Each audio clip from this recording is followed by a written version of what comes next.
తెలంగాణ నేత కార్మికులకు చెల్లించాల్సిన బకాయిల్లో 50 కోట్ల రూపాయలను రాష్ట్ర ప్రభుత్వం విడుదల చేసింది.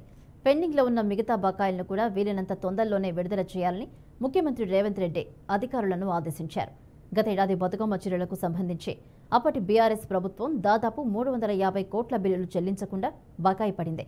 దీంతో వేలాది కార్మికుల కుటుంబాలు ఆందోళనకు గురయ్యాయి. సిరిసిల్లలో కార్మికులు వరుసగా ఆందోళన చేయడంతో పాటు బకాయిలను చెల్లించి తమను ఆదుకోవాలని ప్రభుత్వానికి విజ్ఞప్తి చేశారు. మంత్రి పొన్నం ప్రభాకర్, వేములవాడ ఎమ్మెల్యే ప్రభుత్వ విప్ ఆది శ్రీనివాస్ పలుమార్లు అక్కడ కార్మికులు ఆసాములతో చర్చలు జరిపారు. కార్మికుల ఇబ్బందులను దృష్టిలో పెట్టుకుని బకాయిలు విడుదల చేయాలని సీఎం దృష్టికి తీసుకువెళ్లారు. స్పందించిన ముఖ్యమంత్రి రేవంత్ రెడ్డి వెంటనే బకాయిలను విడుదల చేయాలని అధికారులను ఆదేశించారు. ఆర్థిక వెసులుబాటును దృష్టిలో పెట్టుకుని బకాయిలను క్లియర్ చేయాలని చెప్పారు.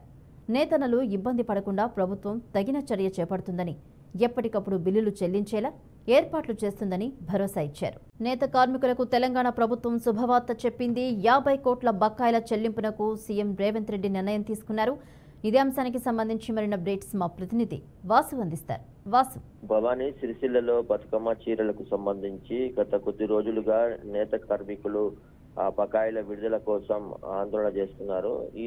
ఈ విషయంతోని కార్మికులతో జిల్లా మంత్రి పొన్నం ప్రభాకర్, అట్లాగే వేములవాడ ఎమ్మెల్యే ఆది శ్రీనివాస్ ఇద్దరు ఆ నేత కార్మికులతో చర్చలు జరిపి బకాయిల విడుదలకు సీఎంతో మాట్లాడతామని చెప్పి హామీ ఇచ్చారు. ఆ మేరకు ఈ నేత కార్మికులకు సంబంధించిన 350 కోట్ల బకాయిలను విడుదల చేయాలని చెప్పి సీఎం రేవంత్ రెడ్డికి పొన్నం ప్రభాకర్, అట్లాగే విప్ ఆది శ్రీనివాస్ విజ్ఞప్తి మేరకు 50 కోట్ల నిధుల విడుదల మంజూరు చేస్తానని చెప్పి సీఎం చెప్పడం జరిగింది. ఈ మేరకు ప్రభుత్వం ఆ నిధుల విడుదలకు నిర్ణయం తీసుకుంది. అంటే ప్రధానంగా 350 కోట్లలో 50 కోట్లు ఇప్పుడు విడుదల చేస్తే మిగతా 300 కోట్లు ఎన్నికల అనంతరం చేస్తానని చెప్పి హామీ ఇచ్చినట్టుగా మంత్రి పొన్నం ప్రభాకర్ చెప్పారు. అట్లాగే కాంగ్రెస్ ప్రభుత్వం వచ్చిన తర్వాత చేనేత కార్మికులకు సంబంధించి ప్రధానంగా సిరిసిల్లలో గత కొద్ది రోజులుగా ఈ ఆందోళన కార్యక్రమాలు జరుగుతున్నాయి. వాళ్ళకి ఉపాధి కల్పించే విధంగా కాంగ్రెస్ ప్రభుత్వం